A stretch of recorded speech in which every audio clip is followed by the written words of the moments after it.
Hey everyone, thanks for tuning back in. I really appreciate each and every one of you for coming back to watch another video. Your support and engagement means so much to me, and it's great to know that the content I'm creating is helping others out there. Today, we're going to talk about something that's not just a buzzword, but a really serious and important topic: gaslighting. We'll talk about what gaslighting actually is, how to recognize when it's happening to you, and most importantly, how to heal from it.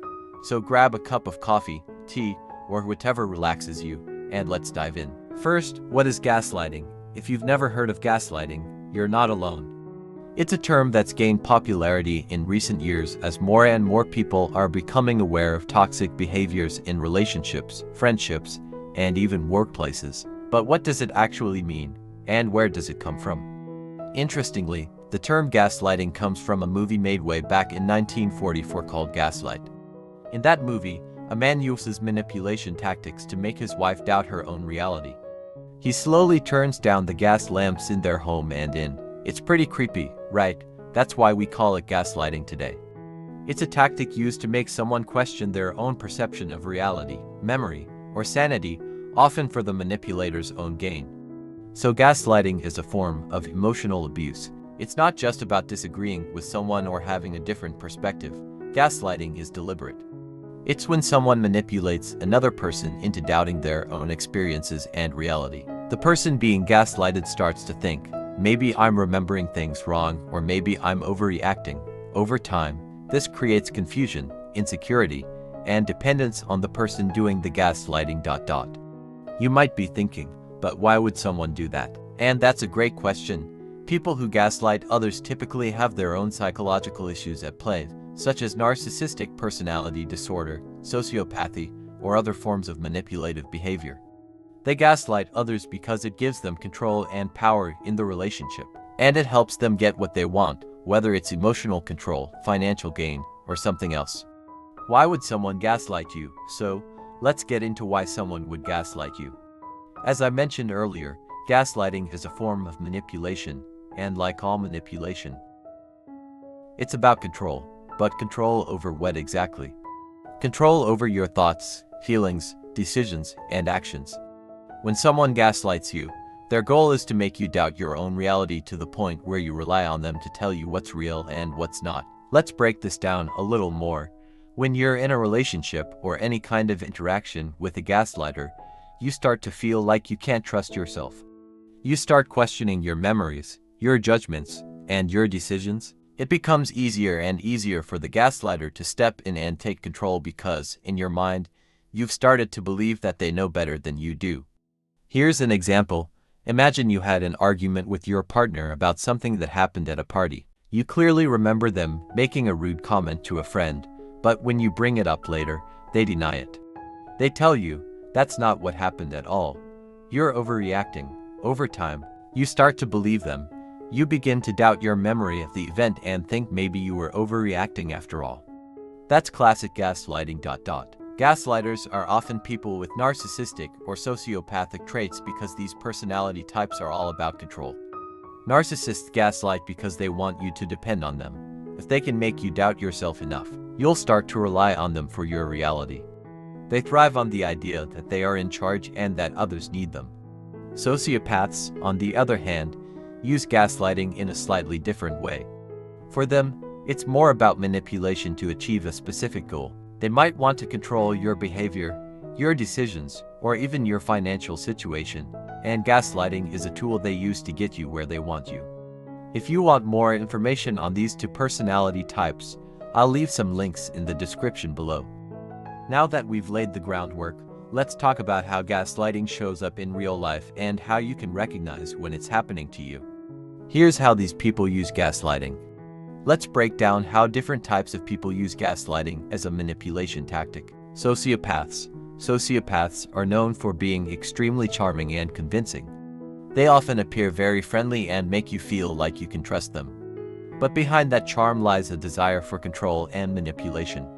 Sociopaths use gaslighting to get what they want. It could be something as simple as control over a situation, or it could be something more significant, like financial gain or emotional dominance. Sociopaths are incredibly strategic. They gaslight you by slowly chipping away at your confidence and your perception of reality.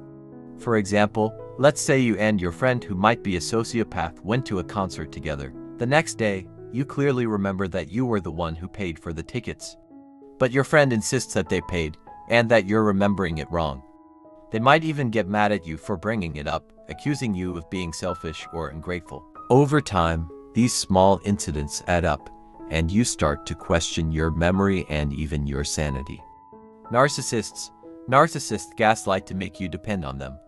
The goal is to create a situation where you don't trust your own memory or judgment, so you have no choice but to rely on them for the truth. They make you think that your memory is bad or that you're going crazy. That way, you start to lean on them to make decisions for you because you've been made to believe that you can't trust yourself. For example, a narcissistic partner might constantly tell you that you're forgetful. You might say, "I thought we agreed to go to dinner tonight," and they'll respond with, "No, we never talked about that. You must be confused again." After a while, you stop trusting your own memory and start relying on them to tell you what actually happened. This dependence gives them more control over you, which is exactly what they want. Now, let's get into the most important part. How do you know if you're being gaslighted? How do you know if you're being gaslighted? Gaslighting is sneaky. It happens slowly over time, and before you know it, you're questioning everything about yourself. But there are signs to look out for. I've written down 5 of the most common signs of gaslighting, and while there are definitely more, these are the ones you're most likely to experience if you're in an emotionally abusive relationship. 1. You always second-guess yourself. This is one of the most common signs of gaslighting. If someone is constantly telling you that your memories or experiences are wrong, you'll start to doubt yourself. You'll wonder if maybe you're misremembering things, or maybe you're overreacting. Over time, this self-doubt can take over, and you'll find yourself questioning everything you do. For example, let's say you and your partner had a conversation about something important, like where to spend the holidays. You clearly remember agreeing to visit your family, but when the holidays come around, your partner insists that you both decided to stay home. They tell you that you're remembering it wrong or that you must have misunderstood. After a while, you start to believe them and think, maybe I did get it wrong. 2. You make excuses for their behavior. Another sign of gaslighting is when you find yourself making excuses for the gaslighter's behavior. This can be part of the cycle of abuse, where you start to protect them and excuse their actions because you care about them. You might think, well, they're going through a tough time, or they didn't mean to hurt me, but in reality, their behavior is harmful, and you shouldn't have to make excuses for it. Gaslighters often make you feel guilty for questioning them. They might say things like, "I can't believe you don't trust me," or "You're always making things up." This makes you feel bad for even bringing up the issue, so you start to excuse their behavior and tell yourself that you're the one at fault. 3. You lack confidence. Over time, gaslighting wears you down. Being told that you're wrong, crazy, or forgetful can seriously damage your self-esteem. You start to believe that you're not capable of making decisions or remembering things correctly. His lack of confidence can spill over into other areas of your life, like work or friendships. For example, if your partner is constantly telling you that you're bad with money, you might start to believe them. You'll stop trusting yourself to make financial decisions and might even hand over control of your finances to them. This gives them even more power and control over you.